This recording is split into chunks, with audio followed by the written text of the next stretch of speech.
देखिए यहाँ पर आज एक नई विधि होगी मासा निकालने की। मासा निकालने की एक नई विधि को आज हम पढ़ेंगे। उनमें से जो हम पीछे पढ़ चुके हैं उनमें एक तो हमने पढ़ा है अपवर्तक विधि, ठीक है। दूसरा हमने पढ़ा है गुणनखंड विधि से मासा निकालना, और आज एक नई विधि पढ़ेंगे भाग विधि। भाग विधि से मासा निकालना काफी बच्चे जानते होंगे इसमें, ठीक है। भाग विधि से निकालना आसान होता है, कोई कठिन नहीं है, ठीक है। आज तो चलो इसकी शुरुआत करते हैं। ये जो है अभ्यास कौन सा है? अभ्यास 10C है, ठीक है। अभ्यास 10C का क्वेश्चन नंबर पहले का पहला पार्ट है। क्वेश्चन नंबर पहले का पहला पार्ट है। कह रहा है कि भाग विधि द्वारा 144 और 198 का मासा ज्ञात करो। मासा का मतलब HCF। मासा का मतलब क्या है? HCF, highest common factor. HCF ज्ञात करो, ठीक है।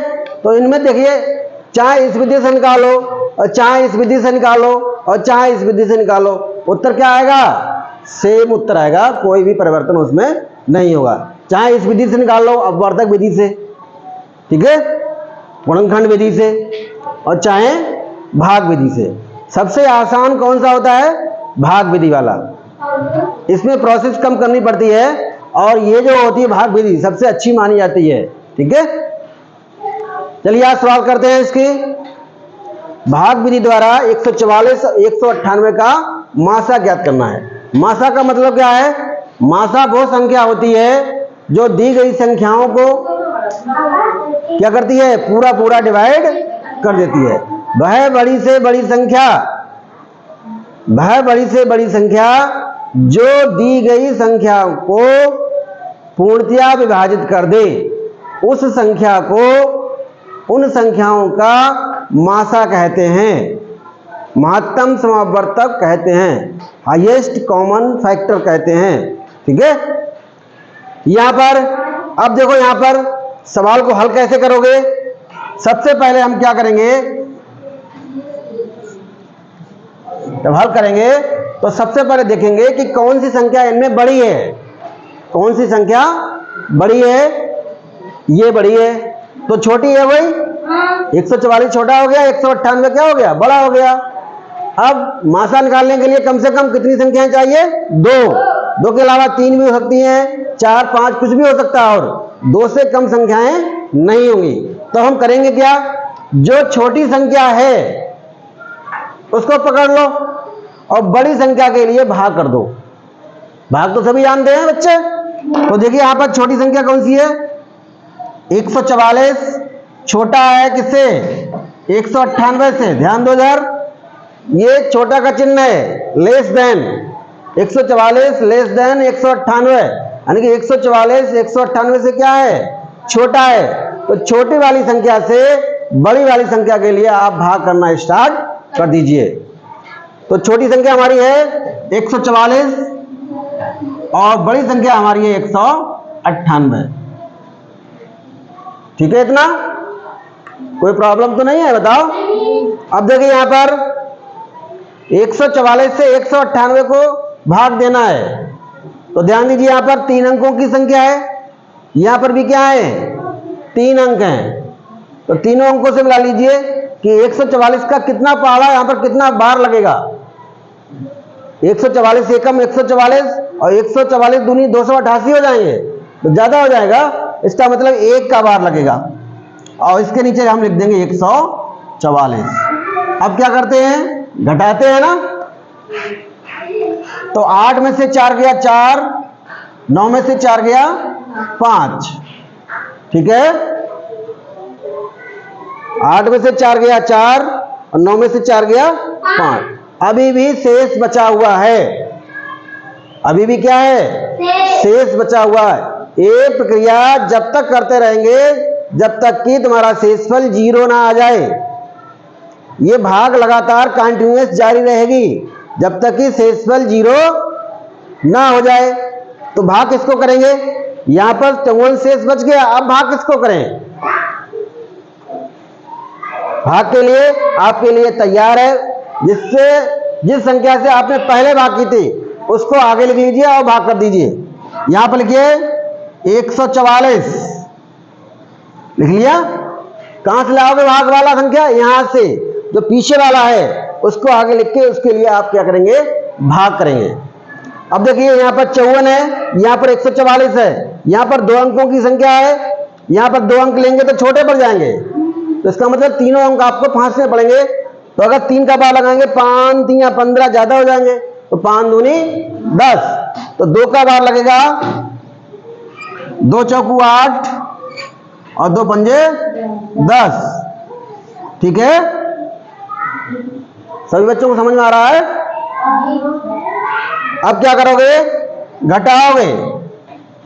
हर बार आपको यही करना है जब तक 0 ना आ जाए। बार बार ये प्रोसेस दोहराते रहोगे जब तक क्या ना मिल जाए? 0 ना मिल जाए। और जहां पर 0 मिल जाएगा वहीं से काम हो जाएगा तुम्हारा। ठीक है, अभी यहां पर घटाएंगे, 4 में से 8 नहीं घटेंगे तो यहां पर 2.5 लेंगे, यहां पर होगा 14, 14 में से 8 गया 6, 14 में से 8 गया 6, और यहां पर कितना रह गया? 3, तो 3 है। अभी भी 0 नहीं आया, अभी भी आपको 0 नहीं मिला। अब आगे फिर भाग करेंगे, किसके लिए? जो पीछे वाली संख्या थी, कौन? 54, 54 को आगे लिखेंगे, फिर से भाग करेंगे।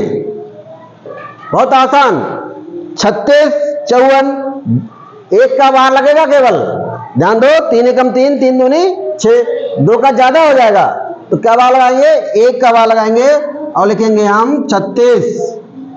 ठीक है, अब क्या करोगे? घटा दोगे। यहां पर क्या करोगे? घटाएंगे, 14 में से 6 गया 8, और यहां पर गया 4, 4 में से 3 गया 1, कितना बचा? 18। अभी भी शेष जिंदा है, हमें शेष क्या करना है? 0 करना है। शेष कितना बचना चाहिए? 0। और जब बच गया जिंदा तो इसको फिर पीछे वाले के लिए भाग कीजिए। 36, ये आ गया 36। ठीक है, अब 36 को भाग करेंगे तो 18 दूनी 36, खत्म। शेष क्या हो गया? अब 0। अब शेष बचा नहीं तो हमारा भी काम खत्म। जब शेष खत्म तो हमारा भी काम क्या हो गया? खत्म। कहां पर 0 हुआ? जब 18 से हमने भाग की थी, जब 18 से भाग की थी तब शेषफल क्या हुआ था? 0। अब पकड़ लो इसको, 18, ये 18 ही क्या कहलाएगा? मासा कहलाएगा। ये 18 क्या कहलाएगा? मासा कहलाएगा। तो मासा हमारा जो आएगा वो आएगा 18। समझ गए बच्चों? कोई प्रॉब्लम पूछ लो, अभी कोई दिक्कत है? चलिए एक और सवाल करते हैं।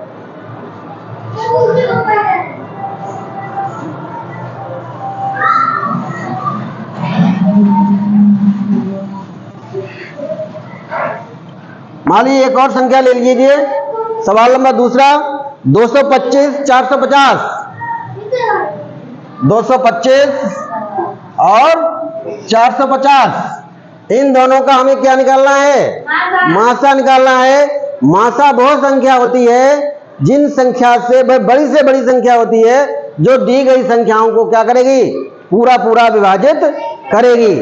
तो इनमें देखिए कौन छोटा कौन बड़ा? 225 450 में कौन बड़ा कौन छोटा? 225 बहुत बढ़िया।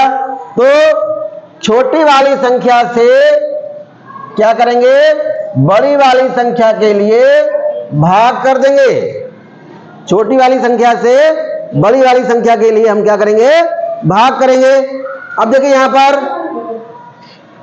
225 है, 2 दूनी 4, 2 का बार लगा के देखो कि लग रहा है नहीं लग रहा है? ठीक है, तो 2 पंजे 10, 2 दूनी 4, 1 हासिल वाला 5 और 2 दूनी 4। लो, ये तो अभी से 0 हो गया। ये तो क्या हो गया? एक ही बार में क्या हो गया? 0 हो गया।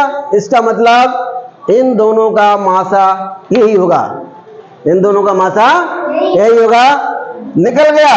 लो, मासा बराबर 225 गया।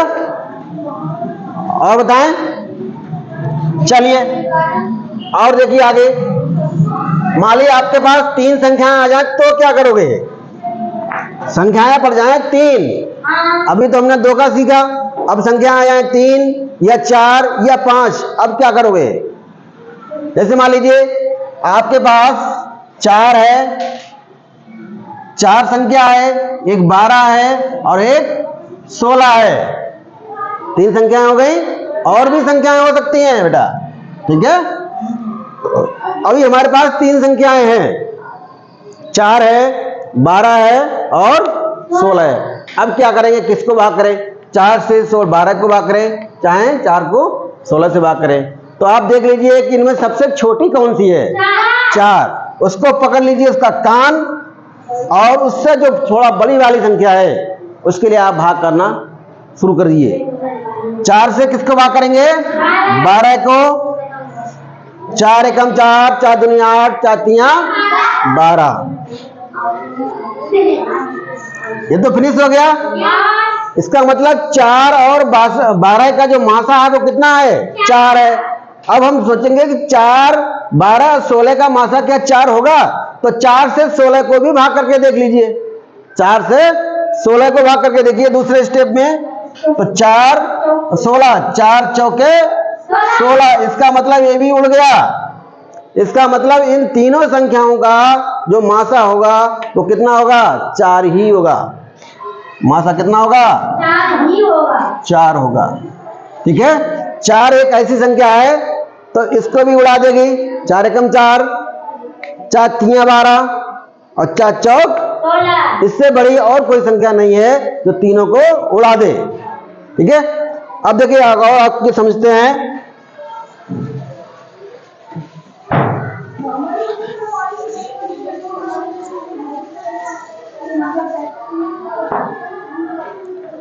लासा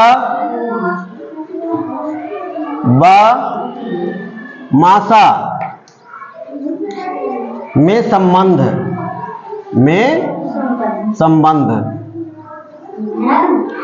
ध्यान दीजिए, बहुत ही इंपॉर्टेंट है ये। लासा और मासा में संबंध। मान लीजिए आपके पास 2 संख्याएं हैं, उदाहरण लेके चलते हैं।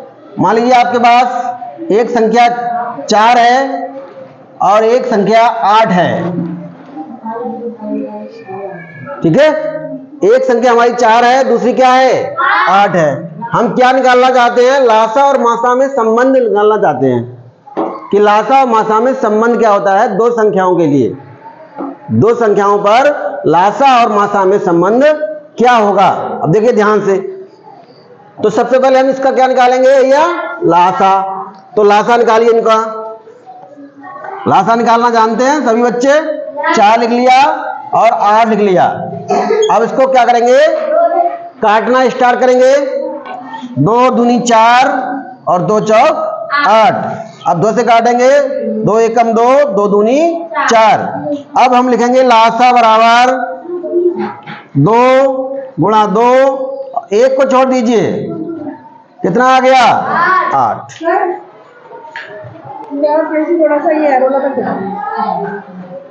लासा कितना आ गया? 8 आ गया। और हमें क्या निकालना है? मासा निकालना है।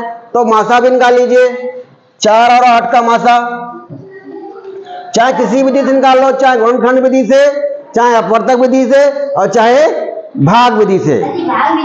लो भाग विधि से निकाले दे रहे हैं। 4 से 8 के लिए भाग कीजिए। 4 एकम 4, 4 दूना 8। इसका मतलब मासा कितना हो गया? मासा कितना हो गया? 4। मासा कितना हो गया? 4। जिससे भाग करते हैं वही संख्या क्या कहलाती है? अगर पूरी पूरी कट जाए, ये नहीं देखना है आपको, इधर वाला। जिससे भाग करोगे वो संख्या आपको देखना है कि वो संख्या कौन सी है जिससे 0 हुआ है।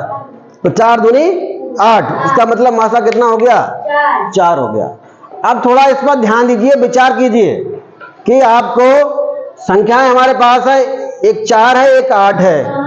लासा 8 है, मासा 4 है। क्या समझ में आ रहा है?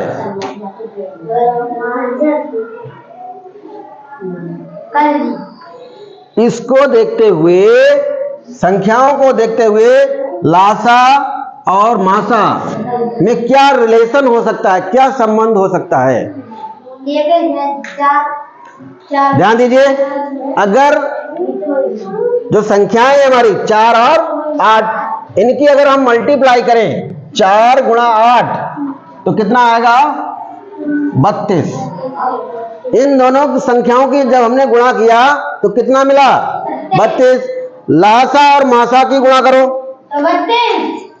लासा गुणा मासा बराबर 8 गुणा 4, तब भी कितना आएगा? 32।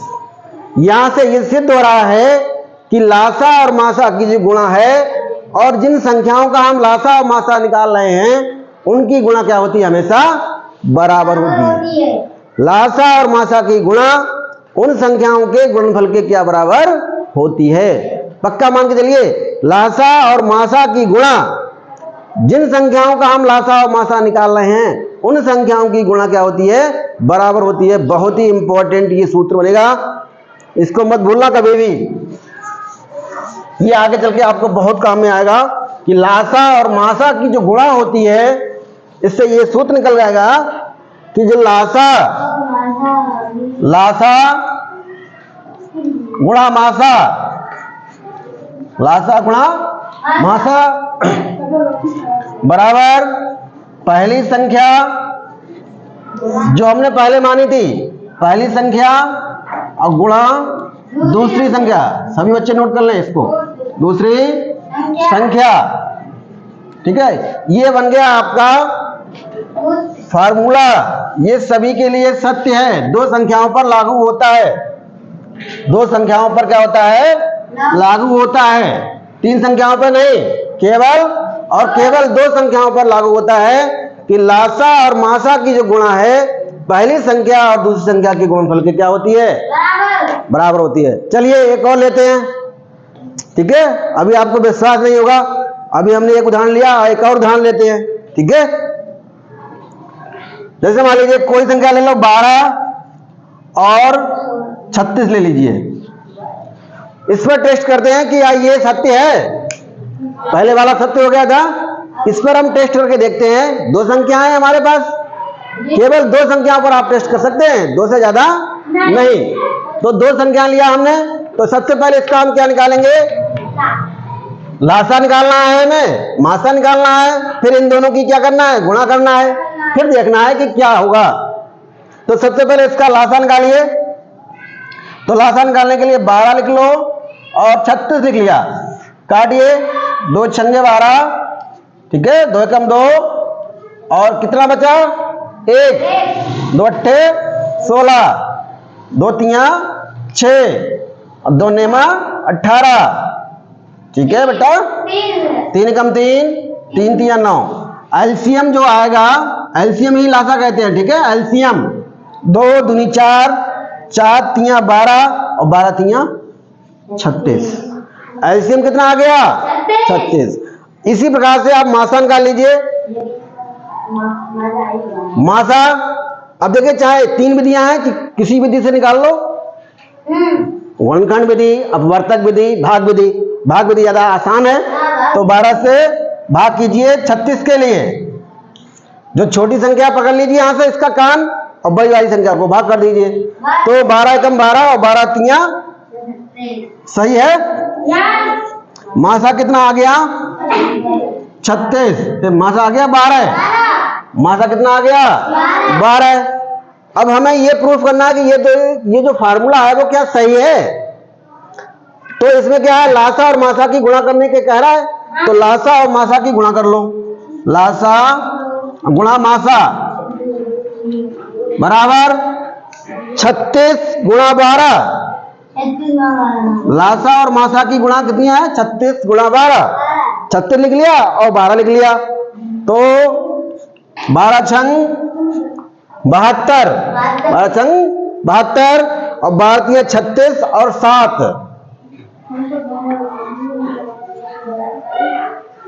36 और 7 43, 12 छंग 72, 7 हासिल, 12 3 36 और 7 और जोड़ दीजिए, 36 और 7 43। ये तो आ गया लासा और मासा की गुणा। अब संख्याओं की गुणा कर लो। पहली संख्या और गुणा दूसरी संख्या। संख्या हमारे पास कितनी है? पहली 12 है, 36 है तो भाई कोई बदल गया?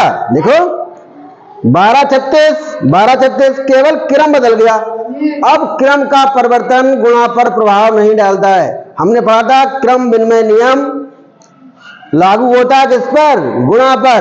गुणा में 1 गुणा 2 या 2 गुणा 1, 3 गुणा 2 या 2 गुणा 3, 4 गुणा 5 या 5 गुणा 4 क्या होता है? बराबर होता है। संख्या पद्धति में हमने पढ़ा था कि गुणा पर क्रम विनिमय नियम लागू होता है। तो संख्या तो वही है 36 और 12, 12 36 आगे पीछे लिख दिया। तो इनकी गुणा वही आएगी जो पहले वाली आई थी 432। इसका मतलब देखिए, इनको तुलना कीजिए, इसका मतलब दोनों क्या है? बराबर है। इसका मतलब दो संख्याओं के लिए ये जो सूत्र बना है वो बिल्कुल क्या है? सत्य है। ठीक है, विश्वास हो गया और नहीं?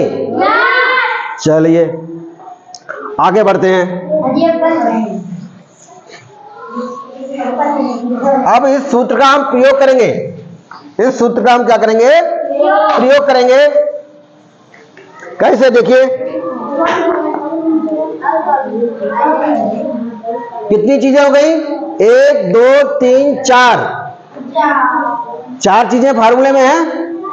4 में से आपको लासा पता हो या मासा पता हो, लासा मासा पता हो या पहली संख्या पता हो, तो हम दूसरी संख्या निकाल सकते हैं। समझ गए? जैसे हम कहें मान लो लासा है 12 और मासा है कितना? 2। किसी संख्या का, दो संख्याएं हैं, उनका लासा 12 है और मासा कितना है? 2। और पहली संख्या हम मान लेते हैं 4 है। ठीक है, तो दूसरी संख्या आपको बताना है। ठीक है, ऐसे करके हम किसका प्रयोग करेंगे। और ये वाली चीज है वो हम कल पढ़ेंगे, इसके बारे में पूरी जानकारी करेंगे कि ये सवाल कैसे होते हैं। ठीक है, बाकी कल पढ़ेंगे। ठीक है।